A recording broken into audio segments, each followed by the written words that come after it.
Welcome back, everyone, to another episode of Business Talks. I am your host, Chawanne Burns. In today's episode, we are going to discuss Fani Willis. Fani Willis, she came in for the win. She won her Democrat primary against her challenger by a whopping 85 to 88% of the votes. That is not surprising to me. Fani Willis is really popular with her base. So we're going to discuss that. And also Joe Biden over the weekend, he gave a speech, a graduation speech to Morehouse College. And the speech was kind of like, okay, why in the hell would we graduate if we got all this to look forward to?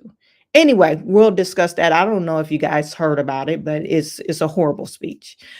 So then we'll talk about, I have a few things that I want to discuss about Tiffany Henyard, but that's all on today on another episode of Business Talk. Something like this. Looks a little bit like I can't miss. Hey, this is what you call a bad. What? This is what you call a bad. Something like this. Looks a little bit like I can't miss. Hey, this is what you call a bad. What? This is what you call a bad.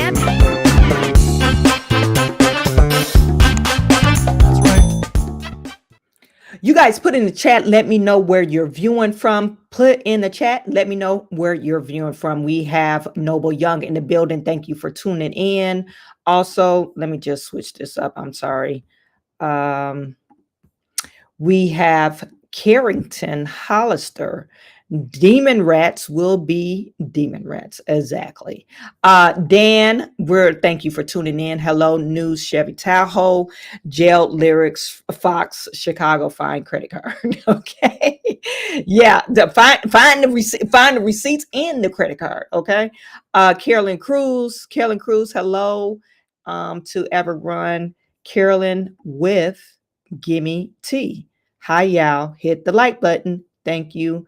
Yes, please hit the like button. Please hit the subscribe button. You guys, we are going to get into it. You have your girl, Tiffany Henyard. I wanted to discuss this real quick because Tiffany Henyard, she started this thing on, I guess, answering questions. Maybe you have to email her questions for you, whatever your concerns are, and maybe she will answer them. This is something new that she started. She did this last year, and not last year, but last month, and she posted a video of her and her bankrupt Thief Freeman. They were sitting down at the township, the village hall, and answering these questions from the residents. So she posted it up on, I guess this is on the Thornton Township page, and she's saying, don't miss your opportunity to learn more about what is going on in the township. Talk is tonight. Supervisor Tiffany Henyard will be on site to answer questions and provide insight, updates, and feedback about the township finances. That's interesting. That is very interesting. She's gonna talk to you about the township finances that no one knows about it. She's just gonna tell you, hey, look at this. I have the receipts and the emails right here. You guys see this. There's gonna be a whole bunch of stuff that you can't read and some scribble scrabble that it has nothing pertaining to this finances. She's just gonna tell you a bunch of lies and a bunch of BS. Okay. So, or maybe this is the day that she will be transparent. I don't know. But I implore everybody that if you live in the village of Dalton, if you live in Thornton Township, show up. It says location talk tonight is held in the lower level of the township building located at 333 East 162nd Street, South Holland, Illinois.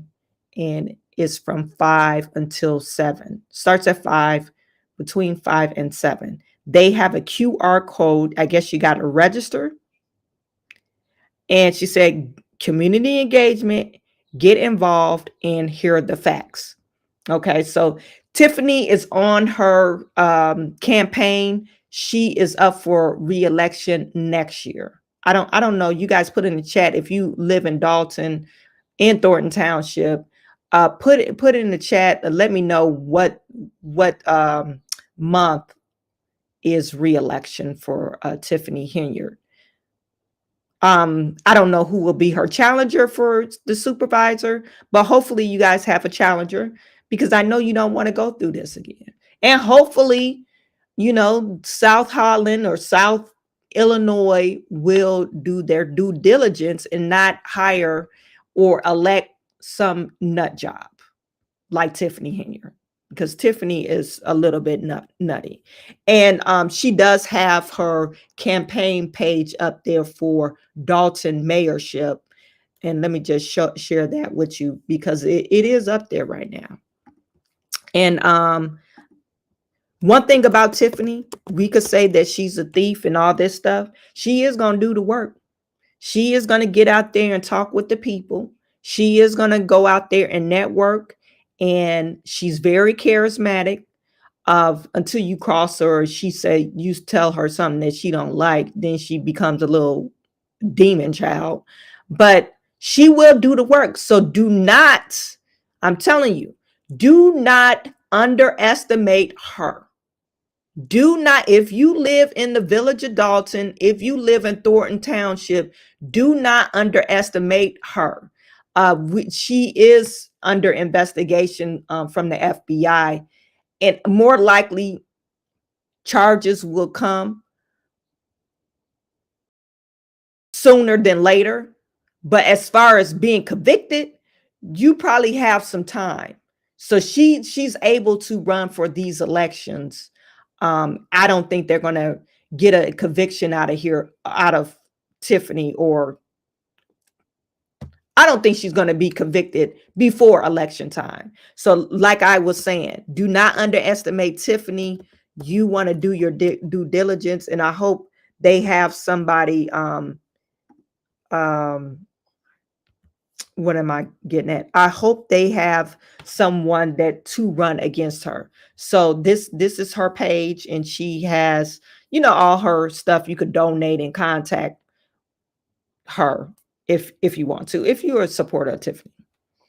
I don't know who's a supporter of Tiffany right now, but she does have supporters. She has those stern hard supporters because, like I said, Tiffany will show up with some food baskets and give away TVs to earn your vote.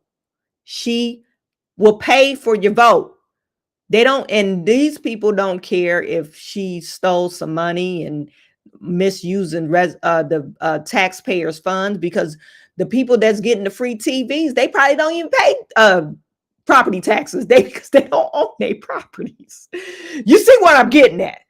Or the senior citizens, they probably do pay property taxes, but they need the stuff that she's providing. They feel like, oh yeah, she is doing some work for the community, and the good outweighs the bad. So like I said, don't underestimate Tiffany. That is all. That is it that I have to say about that. Okay. So we're going to move on to the next story. Kennard the DJ, what is good? Laura Logan in the chat. Dan, full version of a Dabney Jail song by Kanye West. Tim Robertson, Willis and Bragg is proof you can have a degree and still be an idiot. Incompetent token degrees. Yeah, and speaking of Willis, we're going to talk about her next. That's our next story. Now, Willis, she is mad. She is mad at Jim Jordan. Okay. Remember, Jim Jordan is trying to hold her accountable. He has some questions for her. They want to know, did you coordinate all this indictment with the White House? And it looks to me like they did coordinate their efforts with the White House. And she's with Rachel Maddow. Okay, Rachel Maddow, another journalist that is in question. But it's MSNBC. What can we say? So they're going to be one-sided. They're not in between, and then they spread a lot of rhetoric. Anyway, so she's with one-on-one with Rachel Maddow, and let's see what she had to say about Jim Jordan. About what your life has been like and how things have changed over the course of this past year. I know you have bodyguards. I know you had to leave your home because of ongoing threats against you. I saw footage last week at an event honoring the South Fulton police. You got a little bit emotional, thanking the police for having kept you safe in what has been a remarkably threatening environment for you. I wondered what effect the sort of constant threat of violence that you've been living with has had on you and on your ability to do your work. Thank you for asking. Not many people ask about what is the personal journey that's been going on. And it really hasn't been happening in the last year. It's been happening since about a month after I took office. From the time I took office, I want you guys to know the media is portraying people that vote one way as deranged, crazy, violent people. But we know that not to be true. They just put it in the media. I'm pretty sure every political person has some sort of violent threat made against them, one way or another. And I'm saying this is because you're telling me that Fani Willis is the only person that is experiencing this. Democrats per se, they're the only ones that experience, oh, we're gonna do this to you, racial slurs, blah blah blah. I don't believe it. I don't believe it. As much as deranged as people are on the left and the right, I believe it happens both ways. But some people just don't complain about it. Some people just get their bodyguards and, hey, this is what I have to deal with because I chose this. This is my, I guess, because she called it her God. Her God chose her to do this work. This is the path I chose to walk in. Is it right that she's experiencing this? No, but she's the only one that's complaining about it. Began to get threats. And you're the DA. You're not only getting threats because of Donald Trump. You probably getting threats because you're prosecuting people that are criminals. So let's clear that up. Those threats come in the way of emails. Those threats come in the way of phone calls, text messages, any which way you can imagine. At some point, the threats became where I had to leave my home. And I've been out of my home since the first year in office. They've come from a variety of sources. One of the first things that ever happened was there was a protest at my house at 5 o'clock in the morning. People mad because the last administration had left police cases, lots of them, and they wanted immediate action on them. And so that was the first thing that kind of happened. But the threats have certainly been about lots of different kinds of cases that I've prosecuted. People are very unhappy with them because of some recent cases that most of them are racial in nature. It has cost me to leave my home financially. I'm paying for, my mortgage because I refuse to give up the home where I raise my children, but also paying for another establishment. And I have 24-hour really protection around me. So it's a very interesting way to live, but it's well worth it. To have the honor of being the first female district attorney in Fulton County, it pales in comparison to what my victims are going through. And the reality is, one of the reasons we are upsetting people is we are so successful here in Fulton County. I have the third largest crime drop in America. We have it because we're taking a balanced approach, both unapologetically going after gangs and violent criminals and anyone who should violate the law in my county, but we're also doing programs. And so it has been a huge sacrifice, but it's well worth it for my community. We spoke, you did an interview with me earlier in your tenure, and we talked about what it was like to become a national lightning rod and to attract not just all the attention that a district attorney in a big place like Fulton County is always going to get locally for all of the important issues that affect the people of Fulton County, but to become a household name around the country, including by people who decided they were going to make your life hell for having brought one particularly very high-profile case. Do you feel like you've changed over the course of this term in office, over the course of this 4 years, in terms of having to develop new skills, new resources, develop a thicker skin than you might not have expected when you took this case when you ascended to office January 1st, 2020? This job has certainly made me closer to God because you have to go into prayer often. So that Really? Come on now. You was closer to God and you was having an affair. Did you pray to God about that affair you had? You literally made spectacle of the court. Did you pray to God about that choice that you made when you was bumping uglies with Nathan Wade? Come on now. That's just the truth. So that's a positive, right? When you're getting closer to God. But I can't explain to you how much I love the work that I do. I can't explain to you how loved I feel by my community. You really should feel sorry for those that are trying to deter me from my work. It doesn't do anything but motivate me to continue to work and to work hard. And so I'm not someone that's going to be broken, but certainly it is caused me to get thicker skin or to be more resilient, to dig deeper, to work harder. But what it has not done is deter me from my work.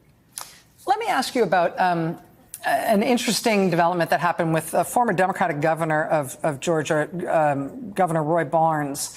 It emerged over the course of the Trump case and some of the forgive me, the mishigas around that, that you had asked Governor Barnes if he would consider joining the prosecution as special counsel in that case. And it emerged that he said no, saying, quote, "I wasn't going to live with bodyguards for the rest of my life," which is a commentary on what it takes to be part of the legal system in this era, taking on politically powerful people.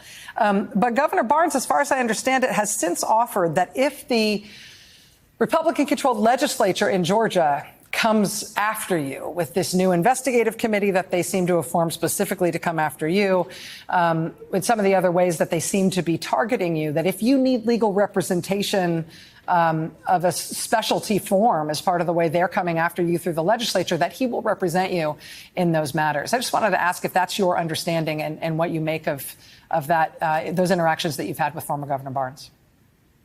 No, Governor Barnes is my attorney. They have decided in Georgia that they would like to come over after me. They use false reasons for wanting to come after me. I don't know if you remember, and I believe we talked about it last time. Georgia had never had a prosecutorial oversight committee, and all of a sudden, 14 minorities were elected to office to serve as district attorney. And now all of a sudden they need an oversight committee to look after district attorneys because they want to tell us how to prosecute and who to prosecute and where we should put our resources, as opposed to allowing the voters that put us in these seats to make those determinations.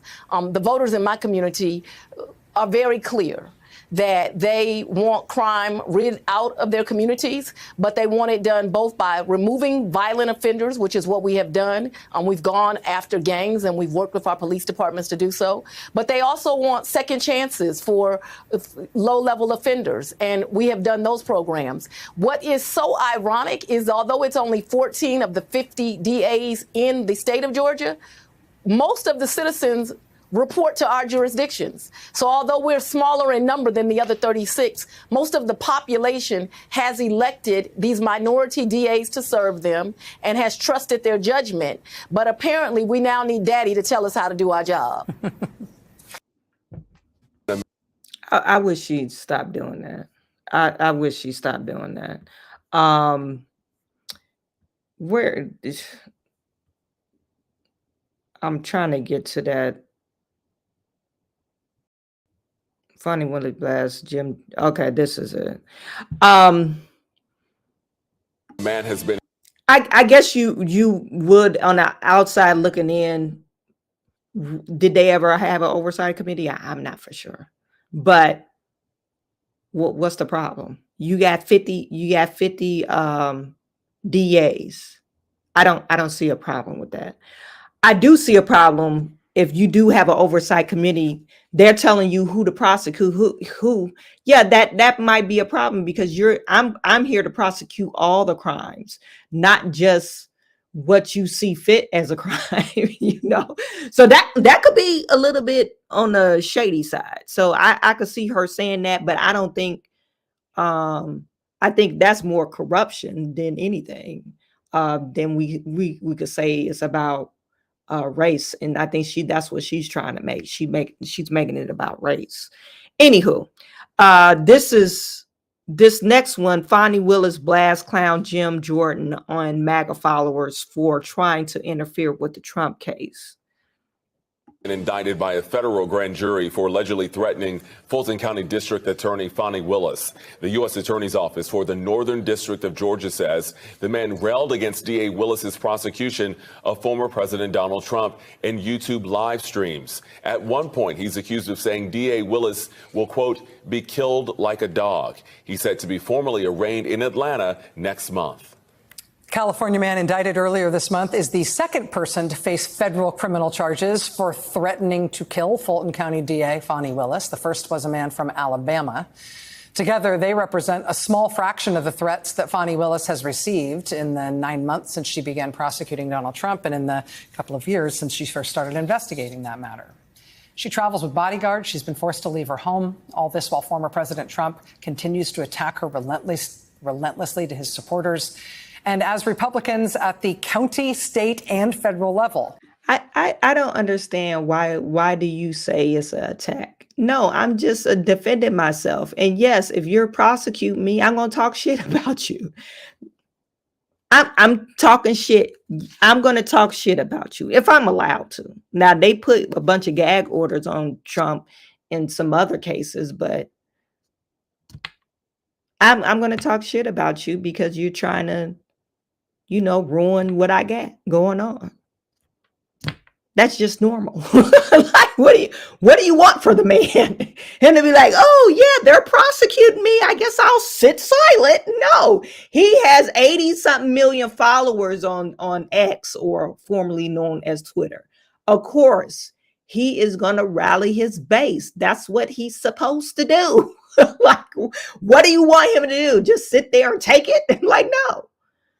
And while you guys hold the narrative of the media. So of course he's going to take to Twitter and YouTube. I don't know if he's ever on YouTube, but Rumble and the Truth Social. Of course he's going to tweet about it and talk about it. Do everything they can to undermine and impugn and stymie her work and smear her personally. This level of sustained public attack is not usually the price of entry for doing your job as a district attorney, nor should it be in a country where the rule of law is supposedly the rule. The ability of prosecutors and judges to do their jobs without fear is a fundamental test of our democracy. Whether you like the Georgia criminal case against former President Trump or not, Fani Willis is one of the bellwethers for the rule of law in this country. Back with us now is the Fulton County District Attorney, Ms. Willis. Ms. Willis, I was interested to see in the Atlanta Journal-Constitution today, there were 3 Democratic state senators who published an opinion piece saying, quote, we are witnessing a concerted effort by Trump and MAGA Republican politicians to cast doubt on the legitimate and strong Fulton County election interference case by attacking the prosecutor. It's an effort that takes advantage of every avenue of government power to which Trump's allies have access. Their goal, delay accountability for Trump's alleged attempt to illegally overturn a presidential election. This strikes me very close to my heart because I feel like this is one of the first times I've seen people standing up for you on this point. I wanted to ask how it strikes you. Do you agree with their assessment of what's going on? Well, as you know, let's start with the federal government and Jim Jordan. Jim Jordan has time after time after time attacked my office with no legitimate purpose. Anyone who knows Jim Jordan's history knows that he only has the purpose of trying to interfere in a criminal investigation. He has now turned his tricks to he's going to look at grant programs, which I invite him to do, and we have complied with his subpoenas, but yet he continues his attacks to try to interfere in a criminal investigation, while his jurisdiction has one of the worst crime rates, has poverty issues, and not one time has he used his position to try to investigate people who are attacking me and attacking others legitimately doing their jobs, making him illegitimate in his position, and it's disgusting. And so I bring that up at the federal level because now at the state level, they've decided to follow this clown's lead. And they want to now try to interfere in an investigation, and it's not legitimate either. And so it shall fail, and it's not going to go anywhere. I'm not saying it's illegitimate or legitimate. I don't really care. But she's saying one thing, illegitimate, and Trump's saying, oh, this is a witch hunt. You both are saying the same damn thing. So who's right? Who's right? Who can we believe?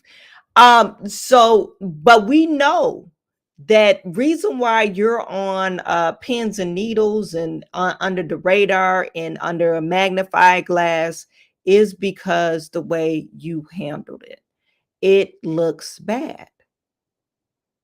That's why they granted Trump and his co-conspirators, quote unquote, co-conspirators, another hearing.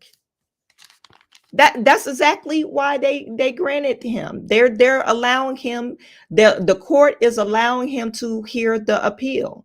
Because even your judge, the judge over Trump case, he wasn't definitive whether or not your relationship with Nathan Wade and the mishandling of whatever you did interfered with this case. So we need to, okay, maybe they are picking with you, but then maybe they're not. They're looking at you and saying, oh, she don't even have her ducks in a row. Look how messy she is. She's sleeping with the people on the job. She's going on these lavish trips. She's using federal funds to do something else. And you're firing people because they expose the people that's misusing federal grants. So you decided to prosecute Trump and fly into DC and say, I'm going to prosecute Trump and coordinate that, whatever evidence you guys had against Trump. And then you expected to walk in the door in the courtroom and say, oh, this is the evidence, and nobody ever look into you. You got to be realistic about this. You're prosecuting the president, the former president, very popular president of the United States. That's the same as if someone would have tried to prosecute Barack Obama. Come on, let's get, like I said, I don't know. She's probably, I think Fani Willis, I think she is pretty straight and narrow. But as far as this other stuff, when she first got in office, I think she was going in the right direction. I think she was, tough on crime and blah, blah, blah, whatever she ran in and what she ran into the office for. Remember, I did that one piece when she was telling the interviewer, why should they elect her? And she said, well, I wouldn't have these office affairs. Right now, the DEA office is very messy. I wouldn't have that under my leadership. And if somebody ever tried to have these type of affairs, they will get the boot. That's what she said. And that's why people elected her. And then a year or two later, she was having an office affair. So you tried to be straight and narrow, or maybe you was fooling everybody, but you're prosecuting a very popular person, and you thought you was just gonna waltz on in, and then you're gonna see unicorns and butterflies, and everybody's gonna rule in your favor, and you're gonna be this superwoman hero. And it's not true. There's two sides to every story, and the other story is ugly. The story in your head, and that replay that you had in your head, is wrong. It's the worst fictional tale you had. Anyway, But they are trying to attack me at every level. As you know, today is an exciting day for me because I'm on a ballot tomorrow, and I have a Democratic challenger, and I plan to win and win big tomorrow. But I also have a Republican challenger coming up in November who's unqualified, been practicing law for less than 4 years, has never practiced criminal law, but has already got PACs supporting her, already has the National the National Republican Party, as well as the local Republican Party supporting her. And so I am thankful to those 3 Democrats who stood up for what is right. But I am at a point where I need Fulton County voters to get out and vote. I need people around the country to support me, big and small, to say that we are going to be a country that still believes in the rule of law. We are not going to allow people to be attacked while they do their job. Having prosecutors that are free from interference and are allowed to just look at cases, look at the facts, and if people broke the law, to bring charges, has to go on for us to live in a free society. The sad part, though, for all of them, Ms. Maddow, is it doesn't matter how many times they attack me. I am not going to be broken, and I am going to still be standing here doing my job lawfully. She's absolutely right. You need to have a democracy that's free from attacks, blah, blah, blah, rule of law. This is the same stuff Donald Trump says. He says the same thing. And when you're saying the same thing, you guys mean the same thing. But did you coordinate this whole, effort to prosecute Trump? Is it a sham? And I think it is, because now I saw, and I think I told you guys the other day, I saw on where they were in court. It was a committee about Fulton County. They lost 350,000 votes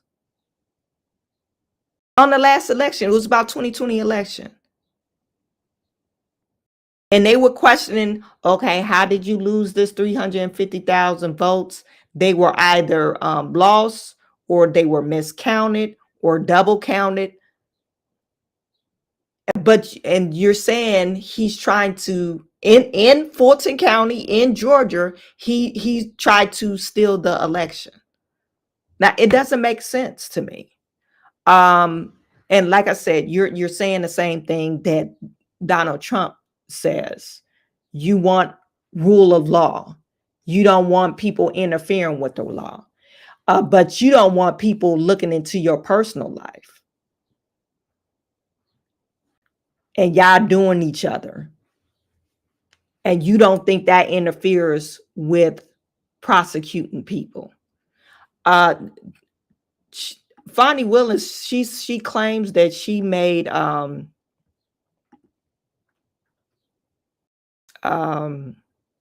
I guess she decreased the crime rate, and she has all this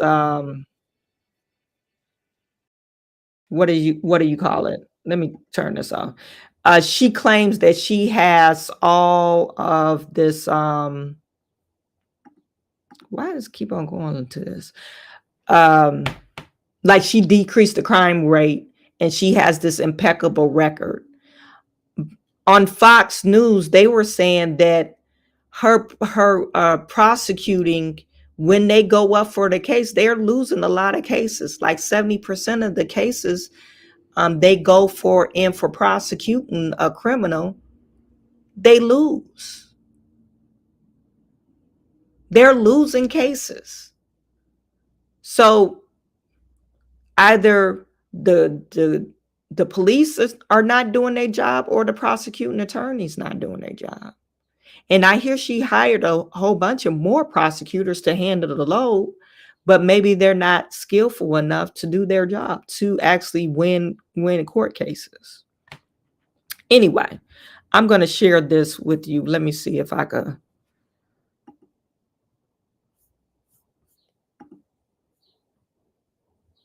Okay, yeah, this is it. So this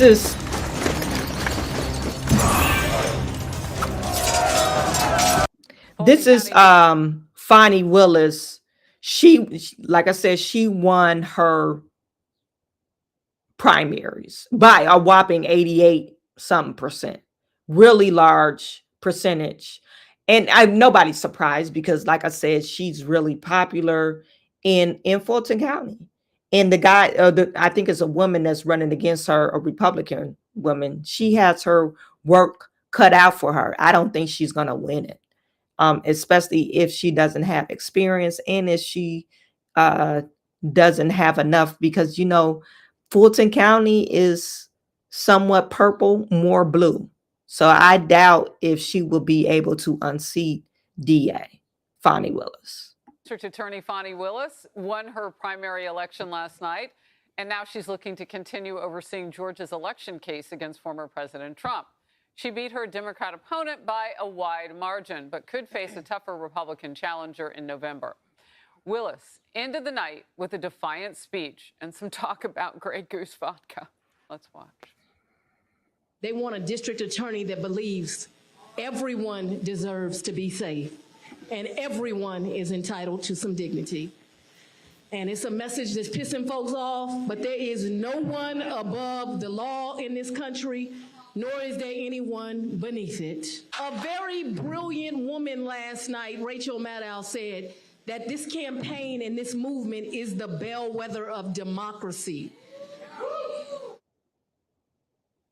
Kennedy, I'm just going to come straight to you. Does she kiss her married coworkers with that mouth? Yes, she does. The answer's yes. Yeah, I think That's actually a resounding she yes, does. Yes. All right. Well, I just wanted to go to Kennedy for just like a taste. Okay. One special guest at Fani Willis's victory party shocked attendees and the internet, apparently. Really? You're shocked? Willis's so-called ex-lover, we don't know where they are right now, former special prosecutor, or as I used to call him and still do, prosecutorial paramour, Nathan Wade, came out to show his support, and he was all smiles even after his resignation from the case Trump because the judge kicked him off. Well, there was a choice. They could both leave, or Nathan Wade could leave. I come back to you, Kennedy. No, he decided to stay, and that was after doing his salacious tell-all interview.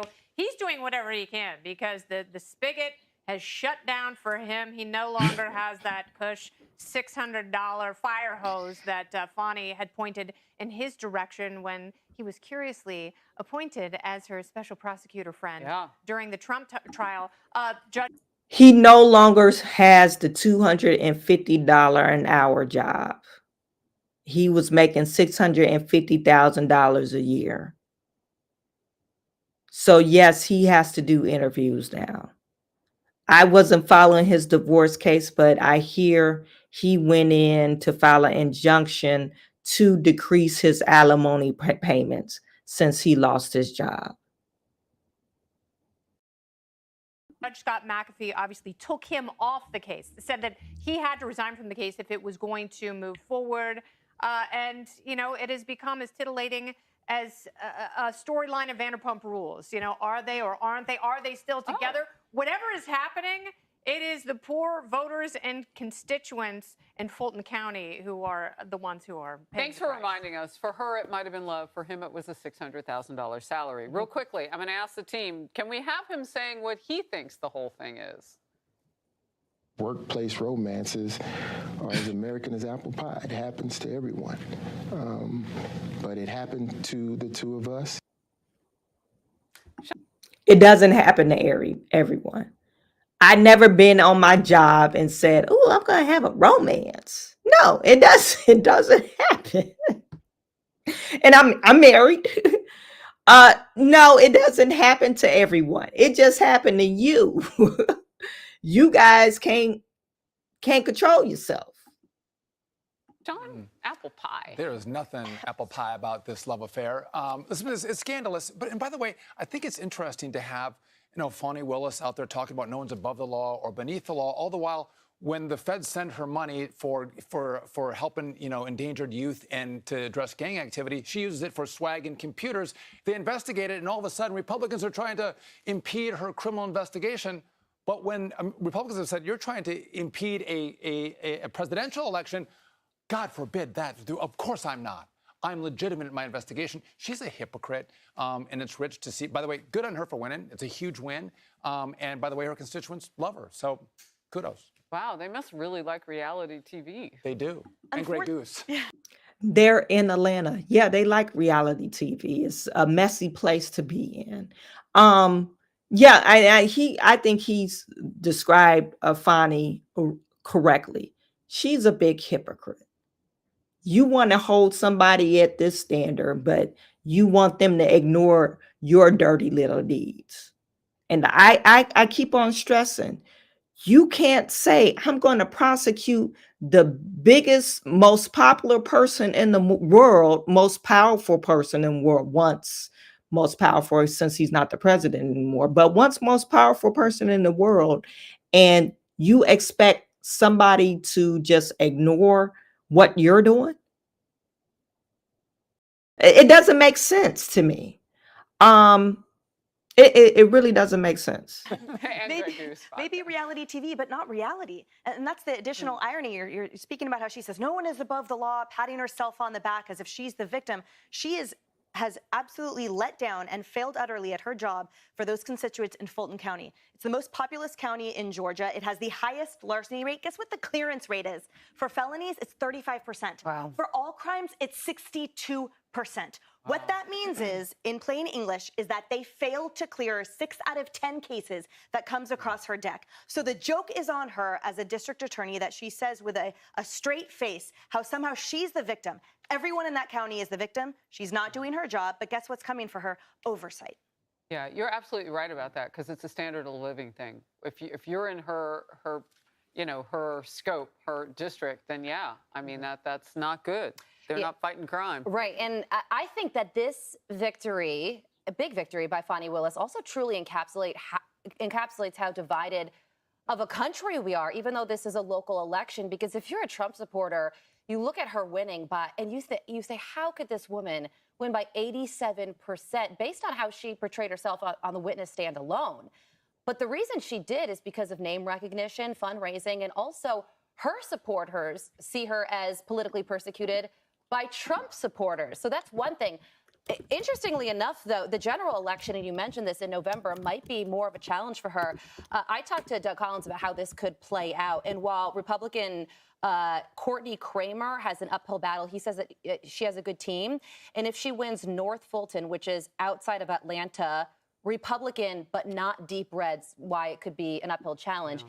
I mean, this could be a challenge for her. So she easily won the primary, but could be a little bit more difficult come November for Fani Willis. Yeah, I mean, as Emily just pointed out, the people in her county of Fulton are voting against their own interests. That's right. By supporting her. So, I mean, unless you're going to need some big names from the Republican Party to go against. And a lot of money. Miss Reality Television, Fani Willis. Well, that's the nicest thing we could say. Yeah, I think they're absolutely right. You're going to need a big name to go against Fani Willis. It's not going to be easy. Name recognition, it supersedes everything. So when you have a good name recognition, that's is what more can you say? I'm trying to figure out how many voters are registered in Fulton County. Of course, primary elections, you can't go by primary elections, whether or not if that person will win the general election, because primary elections usually have a low voter turnout. Okay, so although she might have won 87%, against her opponent, that doesn't mean nothing what the stats will be when the actual election will come out. I'm just trying to figure out where's Fulton County. Let me just share this with you. Henry Fulton. Anyway, can I search it? Oh yeah, search.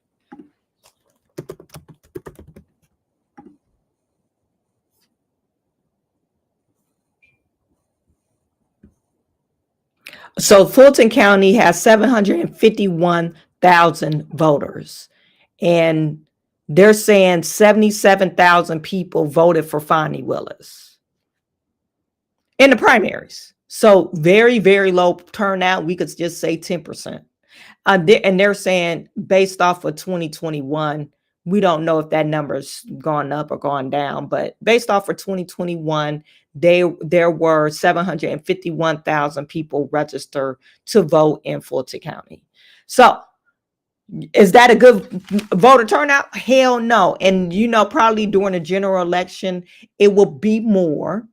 It's going to be more because it is the presidential election. So it's going to be more than what, just a local election, because they're putting on the president ballot. Their names will be on the presidency election. So it's going to be a more voter turnout, hopefully. And we don't know. I don't know what would come of it. But the lady that's running against her, nobody knows her. No, nobody really knows her. She's going to have to get some huge backing for her to unseat Fani Willis. Anyway, and that's what it is. Okay, so my last story for the hour, real quick. That's you guys put in comments. Let me know what you think. I just wanted to. OG said coordinated with the White House is Fade or Fani who met at the White House. It was Wade. Wade met at the White House twice. And I think Fani Willis, they coming to find out she was on the schedule to meet at the White House. I don't know if she actually went to the White House and sent Wade for her. But yeah, they met with some people at the White House before they brought these charges against Trump. So that's why you have Jim Jordan and other Republican people or senators questioning whether or not this was an all effort, a coordination effort with the White House to prosecute Trump. I think we could say yes. If Donald Trump wouldn't have said, hey, I'm going to run for re-election, if he wouldn't have said that, they would have left him alone. He would have been fine living. He wouldn't have had that charge against, what's the girl's name? What is her name? Letitia James. She wouldn't have charged him with, this, she called it fraudulent, whatever. And he wouldn't have had that Stormy Daniels trial. Remember, Stormy Daniels, they came back. Because originally they were not going to prosecute. They said they didn't have enough evidence to prosecute Donald Trump. Then 2 years later, they said, okay, we do got enough evidence. So that wouldn't have been a problem. And then you get these documents. Well, Joe Biden has some documents. So what are we saying here? Joe Biden's able to keep documents or not able to keep documents. And you still found documents in his garage. And then you found documents in Donald Trump's bathroom or whatever. It was on Mar-a-Lago property. But so you have all these different charges against Donald Trump. It only happened because he decided to run for re-election. If he would have just stayed in his, little corner or, went back to Florida and just be Donald Trump, they wouldn't have even bothered him. But this is what we get. Anyway, speaking of election. It has nothing to do with the election, but Joe Biden. Joe Biden is on the ticket. Okay. Will you be voting for Joe Biden? I'm not for sure. I'm not for sure, but I could tell you I could tell you these young people probably would not vote for Joe Biden. These young people probably will not vote for Joe Biden in this interview. This was in the New York Post. It says Biden's message: divisive, defeatist HBCU speech proves he has nothing to offer Black voters. He has nothing to offer Black voters besides what, you guys? Fear. Fear, fear, fear. Hey, you got a degree, but you know that white man, he ain't gonna let you get anywhere with that degree. It don't matter how hard. It don't matter if you're a rocket scientist. If you don't, it doesn't matter if you're an engineer. You ain't gonna get that degree. You ain't gonna get that job. I have to remind you guys. Let me show you something. I have to remind myself. Sometimes when I smell defeat, I remind myself after I graduated from an HBCU, chemical engineering. I got my first job as an engineer. I was making $37 an hour. I kept this check. I cashed because it was direct deposit, but they accidentally sent me a check, so I kept it. I kept this check. This was my first, and I was just an intern then. This check says $3,185.97. It got my name on there. This was back in 2010. And I have to remind myself every time something happens, like if I feel real bad, like, dang, remember I did this? I thought I was just the richest person in the world. But no, not Joe Biden. Not Joe Biden. Joe Biden don't want you to see this check, money that you could be making as an engineer. He don't want you to see that. He doesn't want you to see that kind of, accomplishment. All he wants you to see is the white man is on your heels, or he has his foot on your neck. President Biden's message for fresh-faced African-American college grads: America is racist. No, not you. You could live the American dream. America is racist. Just imagine that, hearing that, not like, oh, get out there and succeed. You can do it. If you fall or if you fail, get up and try again. Life is full of obstacles, but you could succeed. Like you achieved your dream of earning a degree. Some of you are first generational college graduates. Some of you are second, third generational college graduates, and you could achieve anything that you put your mind to. No, not Joe Biden. He didn't want you to know that. He wants you to know that Black person, you ain't never gonna be nothing, because you know the white man is not gonna allow you to be nothing.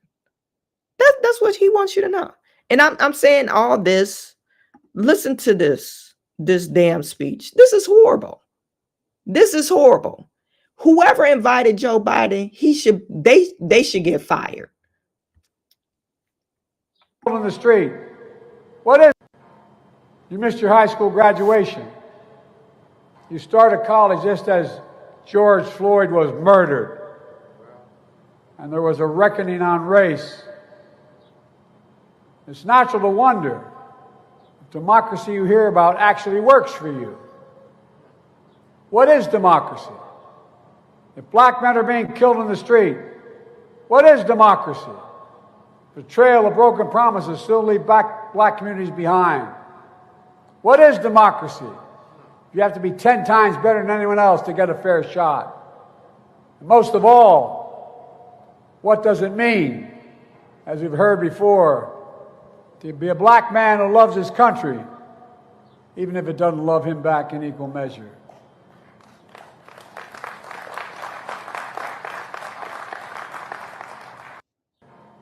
You missed your high school graduation.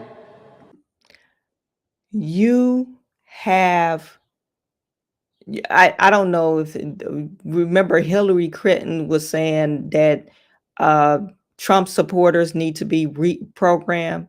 Biden's supporters, they need to go through reprogramming efforts and reprogram this nonsense. He's telling these kids that they missed their graduation because of George Floyd. Who said they did? Did they miss their graduation because of George Floyd? How do we know this? COVID happened. We know that. Some people still graduated. Did they have a graduation show? We don't know. But it wasn't because of George Floyd. It was probably because of COVID. And you're telling kids that they're setting off and trying to land that job at Apple or wherever, go and get into medical school, get their law degree, if they got an engineering degree, nursing school, bright kids, even going into education, bright young kids that decided to finish school, they actually accomplished something. And you're telling them there's no hope because America does not like you. America doesn't like you. That's the message. That's the president of the United States. I'm the president of the United States, and I know America doesn't like you because I don't like you. He doesn't. Think about it. Joe Biden refuses to close the border. He ushered in 10 million illegal immigrants. He's refusing to close the border. He could have done just like Donald Trump did when he signed that executive order. But he let that expire. As soon as that expired, they opened the borders in full throttle. All these people came ushering in. We probably got about 12 million people that's undocumented, illegal here. And on top of that, yeah, we don't like you again because we're going to usher these people in. And you know where they're going to come? They're going to come into these urban communities where predominantly Black people live. And yeah, we don't like you because we're going to get the state and local government to fund and help house, feed, clothe these people that's illegal immigrants and take away the resources that we promise you. No, you don't need a community center. You don't need all that. We're going to give it to this Venezuelan couple or somebody coming in from Africa. I'm not for sure, but they're all illegals. If you didn't come over here legally, you're an illegal immigrant. Illegal alien. That's what they used to call them. Illegal alien. So yeah, he doesn't like you. He doesn't like you. He's the only one that's trying to kill the American dream. And he's been doing that since the 1989 crime bill. But why don't we recognize that? Why do we keep on voting this same crap in? We vote this continuously to vote this same crap in. And then you wonder why your community and your schools and your school system, the houses, the blight, you wonder why it's like it is. You wonder why you get passed up on things because you never said, oh, remember you said you was going to do this and this and this, and you didn't do this and this and this. You forget that. You never hold them accountable for what they said they was going to do. And you get the same shit over and over again. I know I'm fussing you guys, but this is what they want you to vote for. They want you to vote for Joe Biden. And they want to tell all the black people that you ain't shit. Because you know why we ain't shit? Because the white man. Does that make any sense?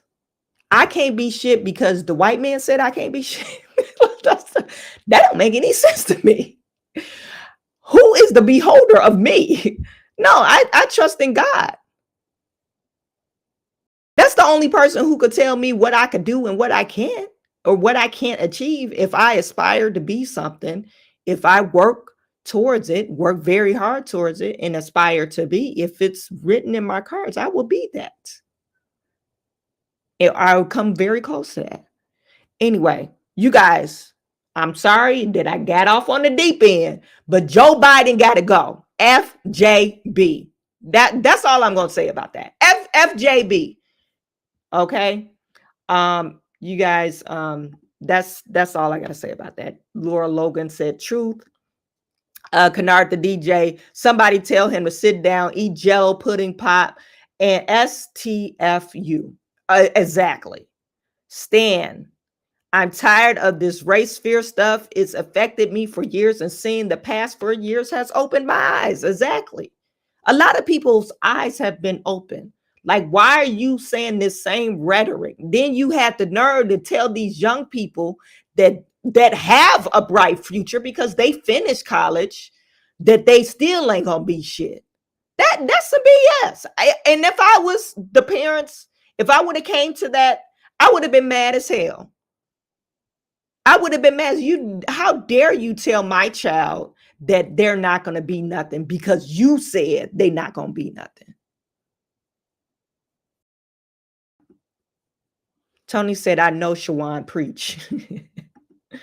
My trust is in Jesus Christ. Joe said, you not black enough.